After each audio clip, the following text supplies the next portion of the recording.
осылай көрініп тұр нәтижесі. И ашайық, мен осы сәтті ұзақ күттім.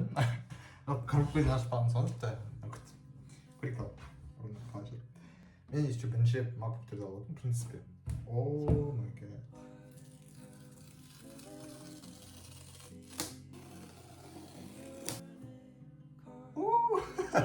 О, керемет прям. Ё-моё.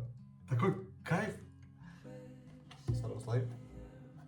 Потому что, собственно, MacBook өте жеңіл. Қазақстан отыр деп Қытай көрейік. Самое интересное же, значит, еще блок питания берет, как оранжевый. Неинтересно пока что. Пол.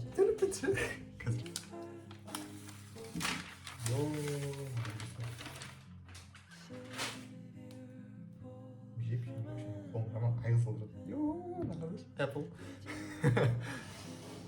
Шепчің тұсыр, шепчің. Ұзақ кеттің ғой сен бауырым. Инан қарандар.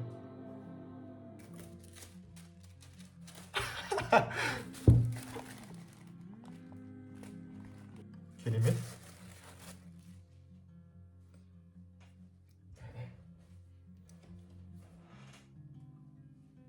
Hello. Hello. Осылай. И тағы не бар? Неше триллионалар бар еді? Ага. Ёбаный. Так, это очень кайф. Во-первых, это очень круто. Да. Осылай питайыз. Бізде кейсе бұл бізде инструкция шеғарайым оны. Блок питания емес, это шнур. Шнур очень кайфовый. Ёшки, матрешки. Чувство. Ёдачи. Еще провод вместе. Шиптай. В общем, посмотрите. Круто. Очень кайф. Курились. И одна из самых важных вещей. Блок питания. Блок питания очень круто. Казалось мне. У меня, в принципе, русский мне нужен. Казахский не надо. На русском будем. Ё-моё, чувства такие не передать словами. Она вот достанется.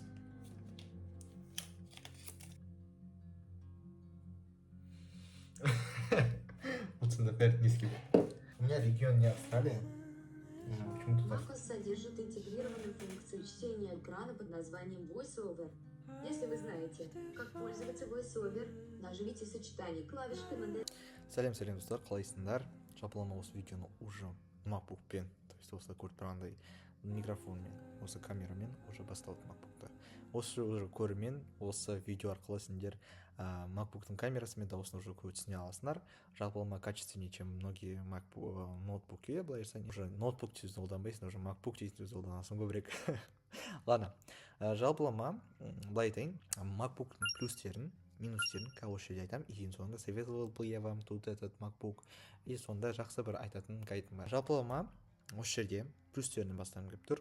MacBook'тың бірінші плюсы бұл оның энергосбережениесі. Өйткені MacBook'тың ұзақ уақыт өзін ұстай алатыны. Мысалы айтсақ, біз таңда зарядтап аламыз, кеше түнде зарядтап алдық өзінің MacBook'ымызды.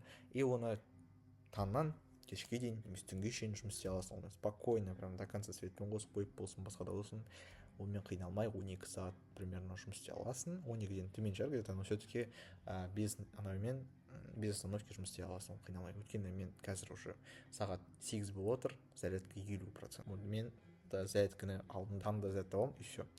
Таңда зарядтап, 8-де аштым, и все. Әр жұмыс істеп тұр. Келесі екінші советім, плюсы, советім болмайды, плюсы бар. Оның жалпылама көріп тұрғандай камера мен звука, микрофон уже мына жерден айтылған, ең басынан айтылған көріп отқан заттарыңыз. Енді оның кереметтілігі осы жерде көрініп тұр.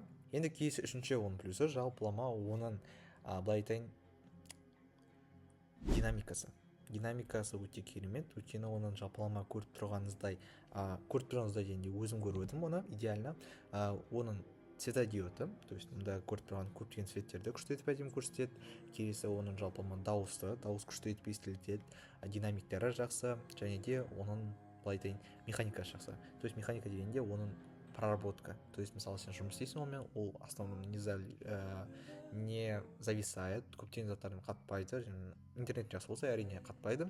Және де үшінші, бұл жалпы вкладкалардың бәрін қосып қоясың ғой, солардан қиналмайды ол жерде.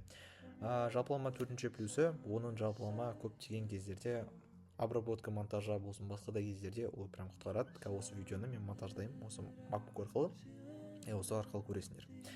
Енді минустардан бастайын. Енді минустар тоже шекті бар, енді әрбір заттың плюсы да минусы бар. Енді MacBook'тың минусы, ең главный минусы и самый сложный минусы оның ценасы. Ценасы оны көрсетеді, әрине. Жалпылама осы MacBook'ты MacBook Air 4-ші поколениядағы жалпылама 516 гигабайттық.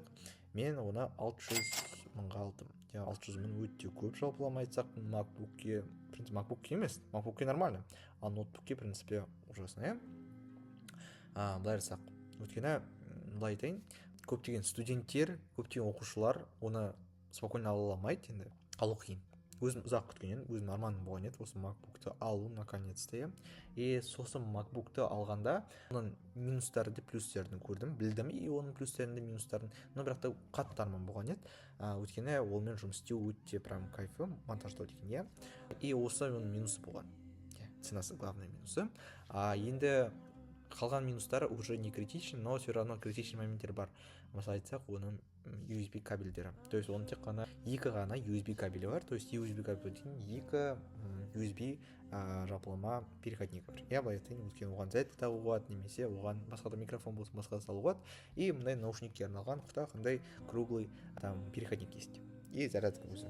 И жалпылама оның тағы үшінші минусы, это один из самых главных тоже минустардың қатарына келеді. Ол сынса бы не болса, не дай бог бы не болса осы MacBook'ке, оның дорогостоящий жалпылама жұмысы, онымен жалпылама қаншама қиыншылық болады. Былай айтайын, оның заттарын табу қиын болады. Екінші, оның көптеген ноутбуктерден гөрі оны жалпылама қайтадан жөндеу өте қымбат. Но если честно, былай айтасың ғой, салыстырмалы түрде оның плюстары и минустары бір-бірін жауап тауып, плюсы болса, оның минусы бар, біз оны жауап тауып. И келесі оның тағы бір плюсы айтайын, не ұмытып кетіп оқтай қалдым. Оның плюсы, бесінші плюсы, ол жалпылама оның бесшумный жалпылама жұмысы. То есть көптеген ноутбуктерді, мен жалпылама осыны қарап отқанда особо не замечал, но когда берешь другой ноутбук, басқа ноутбукпен жұмыс істейсің ғой, уже ана жерде сезеді, дауысы болсын, оның басқалай работасы болсын, уже не то. И жалпылама ең басынан қиын болсын, ноутбукпен ары қарай уже 1-2 сағаттан кейін уже үйреніп кетесің, и басқа ноутбукке жақыннан келмей осы оның бесшумныйлығы, өйткені бұрыннан бері жалпылама 2 жыл бойы бір ноутбукпен жұмыс істедім, и осы ноутбукпен прям қиналып қалған екенмін, өйткені құлақта ұрсады екен ол дауыс. Сол MacBook, былай айтайын, не каждому нужен, потому что MacBook'тың жалпылама керектілігі, если сен мысалы главная задача Word ашу, оны жабу, қайтып онымен жұмыс істеу, немесе қағаз жазу, это не самый лучший выбор для тебя, потому что былай айтайын, MacBook саған не үшін керек? Сенен жалпылама жақсы жұмыс істеу үшін.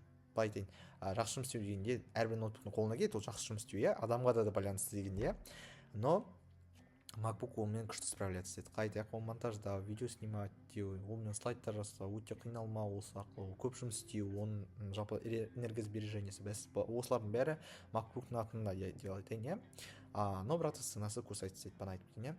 Как сказать, әрбір студентке керек пе, керек емес пе айтайын, студентке возможно керек, но бірақ та именно MacBook Air мен алған Air емес, өйткені мен MacBook Air'ым, ол монтаждауға да керек, марафондар, слайдтар жасауға да, басқа да көп сеттер жасауға да, алда уақытта оны көресіңдер бұйырса, көп пайда береді, былай айтайын. Өйткені мен видеоны телефонмен монтаждайтын, басқа да заттар монтаждайтын, и ол жанып кетіп, нервать етеді.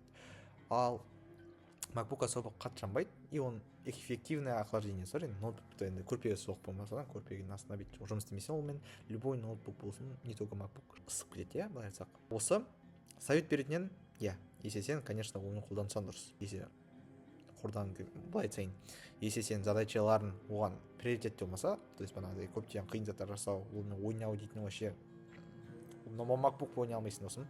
Одан жақсы басқа ол ценаға дұрыс ноутбук алып алған дұрыс емес, ойнауға дейін, именно жұмыс істеуге идеальный вариант. Осы MacBook. Кафеде отырып, сақташ қойып емес, прям жақсы жұмыс істеуге. Енді келесі, мен осы MacBook'ты не үшін алдым десем, бағана айтып кеткен осы слайдтар жасау үшін, иә, жалпы уже айтып қойдым, иә, немного, но все равно осы арқылы мен марафондар жасағым келеді алдағы уақытта, биохимиядан және де медицинада алдағы уақытта марафондар ұйымдастырғым келеді, өте жоғары деңгейде жасау үшін, оларды түсіндіру үшін әрине осы маған MacBook прям жақсы көмекші болады. Енді сендерге ол керек болса, алдағы уақытта биохимия болсын, марафон по анатомии болсын, по английскому обязательно, потому что мен английский дайындалып жатырмын. Английскийден планда көтеру, и оғанда да марафондар ұйымдастырамын, алла бұйырса. Солар қызық болса, мен телеграм мен инстаграмға тіркеліңдер, достар. И обязательно осы видеоны лайкпен, подписка, колокольчик басыңдар, достар, пайдалы болса. Достар, мен осы видеоны монтаждай берейін. Сау болыңдар.